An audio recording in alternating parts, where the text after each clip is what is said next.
Hi friend, आज हम लोग थायराइड ग्लैंड के पार्ट 2 को पढ़ेंगे। पार्ट 1 मैंने अपलोड कर दिया है। पहले आप पार्ट 1 को देख लें, फिर पार्ट 2 को देखने के बाद आप एनसीईआरटी को पढ़ें। आपको सारे लाइन अच्छे से समझ में आएंगे और आपके जितने भी डाउट हो वो क्लियर हो जाएंगे। मैं इस वीडियो में कुछ ऐसे भी टॉपिक बताऊँगा जो एनसीईआरटी में कम दिए गए हैं पर आपके नीट के एग्ज़ाम के लिए बहुत ही इंपॉर्टेंट है। और आगे चलिए हम लोग वीडियो स्टार्ट करते हैं। How to regulation of the secretion of thyroid hormone, कैसे रेगुलेट करता है और कैसे सिक्रेट करता है थायराइड हार्मोन। हाइपोथैलेमस जो है एक हार्मोन रिलीज करता है जिसे हम लोग टीआरएच कहते हैं, जिसका फुल फॉर्म है थायरोट्रोपिन रिलीजिंग हार्मोन, जो कि हाइपोथैलेमिक हाइपोफिजियल पोर्टल सिस्टम के थ्रू आता है। यहाँ पे ओ होगा, आप सही कर लीजिएगा। ये एक्ट करता है एंटीरियर पिट्यूटरी पर, और एंटीरियर पिट्यूटरी एक हार्मोन रिलीज करता है जो कि है थायराइड स्टिमुलेटिंग हार्मोन टीएफएच, जो कि एक पेप्टाइड हार्मोन है। थायरोट्रोपिन जो है थायरोट्रोपिन और जो ये टीएफएच मैंने आपको बताया पेप्टाइड हार्मोन है। यहाँ मैं पेप्टाइड हार्मोन इसलिए लिखा हूँ क्योंकि जो थायराइड हार्मोन है वो खुद ही एक एनिमिनेटेड हार्मोन है, बट ये एक पेप्टाइड हार्मोन है। और थायरोट्रोपिन थायराइड पे एक्ट करके T3 और T4 को प्रोड्यूस करवाता है।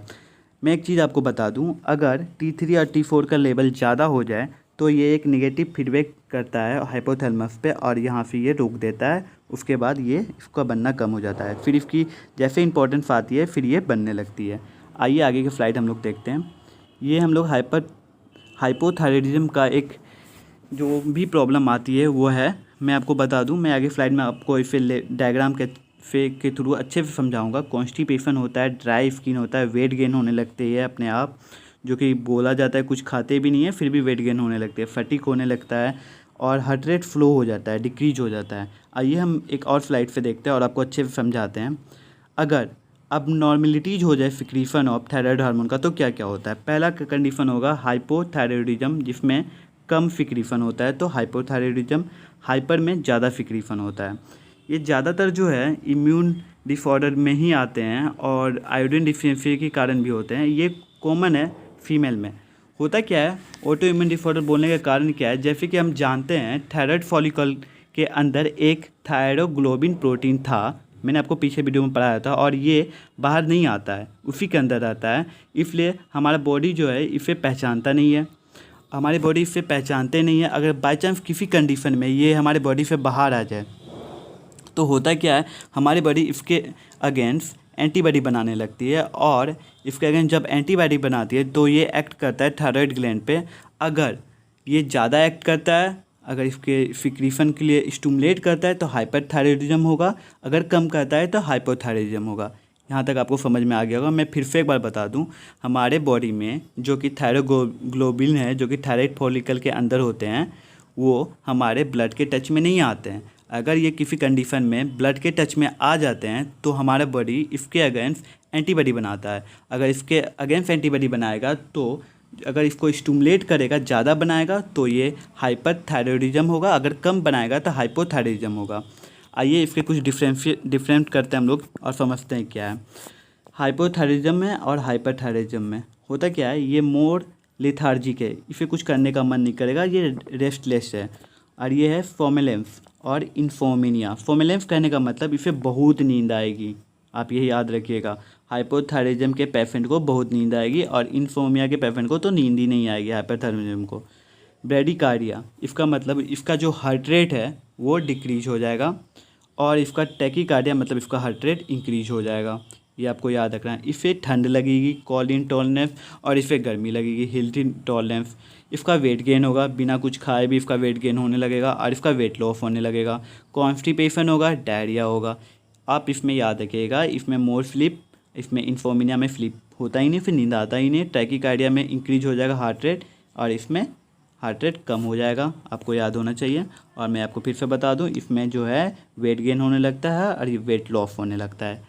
ये डिफरेंस आप याद रखिएगा, आपको जो भी इंटरव्यू एग्जाम में पूछे जाएंगे आपको हेल्प करेंगे। आप एक चीज़ और जान लीजिए, इस दोनों के कारण मेंस्ट्रुअल साइकिल में भी इरेगुलरिटीज आती है। आइए आगे देखते हैं हम लोग की स्लाइड में क्या है। एक डिजीज़ है क्रेटिनिज्म। अगर हमारे बॉडी में हाइपोथैलेमस के थ्रू ये होता है, हाइपोथैलेमस मैंने बोल दिया, हाइपोथायराइडिज्म के थ्रू होता है, इसके उसी का डिजीज़ है। इसे हम लोग कहते हैं congenital diseases due to absence of deficiency of normal thyroid secretion. ये तो मुझे पता ही है, अगर नॉर्मल सिक्रीट नहीं होगा तभी ना डिजीज हो रही है, और ये करता क्या है आपको यहाँ पे याद रखना, ये डॉर्फिज्म एंड मेंटल रिटार्डेशन, इसी के लिए मैंने इस स्लाइड को दिया है यहाँ पे।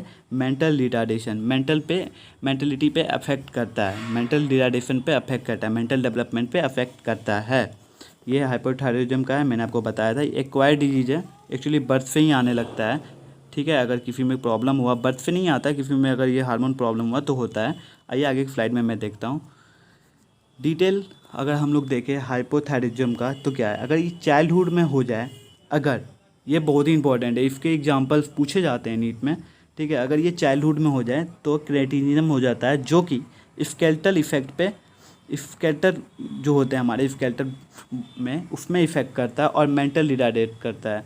ये मेंटल रिटार्डेशन भी करता है, मतलब मेंटली भी अफेक्ट करता है और स्केलेटल ग्रोथ भी होता है। मैं आपको इसको डायग्राम से भी दिखाऊंगा। अगर ये एडल्ट में हो गया तो क्या होगा, ये इसी की एग्जांपल है, आपको इसको याद रखना है। अगर एडल्ट में फीवियर हो जाए तो मैक्सिडिमा इसको कहा जाता है। इसमें क्या होता है, बेसल मेटाबॉलिक रेट लो हो जाता है। एक्चुअली हाइपोथायरॉयडिज्म में बेसल मेटाबॉलिक रेट लो ही होगा, क्योंकि हाइपोथायरॉयडिज्म में कम हो जाता है BMR, ये तो हमें पता है। अगर ये ज़्यादा कम हो जाए तो पेशेंट कोमा में चला जाता है, आपको ये याद रखना है। मैं फिर से एक बार बता देता हूँ, चाइल्डहुड में अगर हो जाए तो क्रेटिनिज्म होता है, जिसके कारण स्केलेटल ग्रोथ पे इफेक्ट करता है और मेंटल रिटार्डेशन पे भी इफेक्ट करता है। मेंटल रिटार्डेड होता है, वो मेंटल रिटार्ड में भी इफेक्ट करता है। अगर एडल्ट में हो गया तो मैक्सिडिमा करता है, जिसके कारण बेसल मेटाबॉलिक रेट, जो कि बहुत इंपॉर्टेंट है हमारे बॉडी के लिए, अगर वो कम हो जाए तो पेशेंट कोमा में चला जाएगा।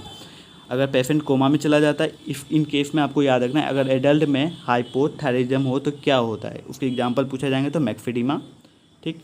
और ये ज़्यादा से ज़्यादा आपको पूछा जाएगा BMR लो होता है। अगर ऑटो इम्यून डिसऑर्डर एक है थायराइड का, उसको हम लोग कहते हैं हैफीमेटो डिजीज। मैं आपको एक इमेज पे दिखाऊंगा, आपको ये याद रखना है, ठीक है। अगर हाइपर थायरॉयडिज्म हो जाए तो क्या होता है, इसके एक ही एग्जाम्पल आपको याद रखना है, ग्रेव्स डिजीज। मैं इसका भी एक आपको इमेज दिखाऊंगा जिसको आपको समझ में आ जाए। होता क्या है, जो आइज होते हैं वो ब्लज होने लगती है। मैं इमेज से आपको दिखाऊंगा तो आपको समझ में आ जाएगा। आपको याद रखना है, जब थायराइड हार्मोन में हाइपरथायरॉयडिज्म हो जाए तो कौन से डिजीज होते हैं, ग्रेव्स डिजीज, ये पूछे जाते हैं ऐसे। और इन एडल्ट में हो जाए अगर हाइपोथायरॉयडिज्म तो मैक्सिडिमा, चाइल्डहुड में हो जाए तो क्रेटिनिज्म। आइए आगे हम लोग आपको स्लाइड पे ये चारों जो भी डिजीज मैंने आपको बताया, एक ये और एक ये, इसके सारे के डायग्राम में दिखाता हूँ। सबसे पहले हम दिखाते हैं क्रेटिनिज्म का। ये देखिए, बच्चे के फेस हो जो है ये इस तरीके के हो जाते हैं, और इसके मेंटल रिटार्डेड होते हैं ये, और इसके स्केलेटल ग्रोथ पे भी इफ़ेक्ट करता है। और दूसरा हम लोगों ने क्या देखा था, मैक्सिडिमा। तो मैक्सिडिमा, आइए ये मैक्सिडिमा में आता है। ये देखिए होता क्या, इस तरीके के लेग्स होने लगते हैं और इसमें थोड़े से प्रॉब्लम आने लगती है, और आप देख सकते किस तरीके के हैं मैक्सिडिमा में। आपको ये याद रखना है, इन एडल्ट में मैक्सिडिमा जो होता है वो अगर बहुत कम हो जाए तो कोमा में चले जाते हैं पेशेंट, और उनके जो इस तरीके के डिजीज हो जाते हैं। आइए आगे देखते हैं। ये होते हैं हमारे हैफीमेटो डिजीज में ये वाले पोर्शन, ठीक है। इसमें अगर प्रॉब्लम आ जाए तो हैफीमेटो डिजीज होते हैं, जो कि मैंने आपको बताया थायराइड में प्रॉब्लम आते हैं तो होते हैं। और ये है आपका लास्ट वाला जो मैंने बताया, ग्रेव्स डिजीज। देख रहे हैं आइज ब्लच कर रहा है, इसके आइज ब्लच करते हैं, देखिए किस तरीके के लग रहे हैं। ये डिजीज़ है, आपको इस पिक मैंने समझाने के लिए दिखाया है, पिक की उतनी इंपॉर्टेंस नहीं है, पर आप ये देख ले किसके कारण क्या होता है। अगर हाइपोथायरॉयडिज्म होता है इन चाइल्डहुड में तो क्रेटिनिज्म, एडल्ट में होता है तो मैक्सिडिमा, याद रखिएगा। एक ऑटो इम्यून डिसऑर्डर है जो थायराइडिज्म में होता है, यहाँ छूट गया मैंने लिखना, थायराइडिज्म लिखना भूल गया हूँ मैं। हैफीमेटो डिजीज है, यहाँ पे डिजीज भी लगेगा। और हाइपोथायरॉयडिज्म होता है तो ग्रेव्स डिजीज, एक ही है जो आप याद रखिएगा। और हाइपोथैलेमस, एक्सपोथैलेमस मैंने इसलिए लिखा है क्योंकि आइज ब्लज होता है। आइए सारे डायग्राम के बाद मैं एक और स्लाइड आपको दिखाता हूँ। अगर हमारे बॉडी में आयोडीन डिफिशिएंसी हो जाए तो क्या होगा। पहले तो हम लोग को पता है ग्वाइटर होगा। एक चीज़ मैं बता दूँ, हाइपोथायरॉयडिज्म में जो ग्वाइटर होते हैं वो जो होते हैं ट्रू ग्वाइटर होते हैं ज़्यादातर, और जो हाइपर में होते हैं वो टॉक्सिक ग्वाइटर होते हैं। आप याद रखिएगा, मैं स्लाइड को पीछे करके दिखा दूँ तो देख लीजिए, मैं फिर से बता देता हूँ। इसमें जो होते हैं, इस वाले में ट्रू ग्वाइटर होते हैं और इस वाले में जो होते हैं टॉक्सिक ग्वाइटर होते हैं। आइए आगे देखता हूँ मैं। ये ग्वाइटर, पहला तो कंडीशन ग्वाइटर होगा अगर आयोडीन की डिफिशिएंसी हो जाए, क्योंकि आयोडीन की टायरोसिन के साथ मिलकर हमारे थायराइड ग्लैंड के लिए जो भी होते हैं बनाते हैं। और इसमें एक और रिस्क है, रिस्क एबॉर्शन का रिस्क ज़्यादा हो जाता है, और रिस्क क्यों ज़्यादा हो जाता है एबोफन का, ये आपके सिलेबस में नहीं है, पर एबोफन के रिस्क ज़्यादा हो जाते हैं। डिस्मोटिज्म हो जाती है क्योंकि कम सुनने लगते हैं बच्चे, और ग्रोथ रिटार्डेशन होते हैं और मेंटल रिटार्डेशन है। मैंने इसे शॉर्ट में लिख दिया है, ग्रोथ रिटार्डेड होते हैं और मेंटल भी रिटार्डेड होते हैं, दोनों पे इफेक्ट करता है। स्टिल बर्थ मतलब बेबी जो होते हैं वो मरे हुए जन्म लेते हैं, ये बहुत इंपॉर्टेंट है। आप देख सकते हैं इसे हम लोग ठीक करने के लिए हम लोग को ज़्यादा इंपॉर्टेंस भी नहीं है, हम लोग को आयोडीन डिफिशिएंसी को नहीं होने देना है और हमें अच्छे से डाइट लेना है। अगर इसके ट्रीटमेंट को हम लोग देखें तो इसकी ट्रीटमेंट ये है, हाइपोथायरॉयडिज्म का ट्रीटमेंट क्या है आप देख सकते हैं। थायरोक्सिन जो है हाइपोथायरॉयडिज्म के लिए अगर हम थायरोक्सिन दे दें तो ये क्योर हो जाएंगे, ये सही हो जाएगा।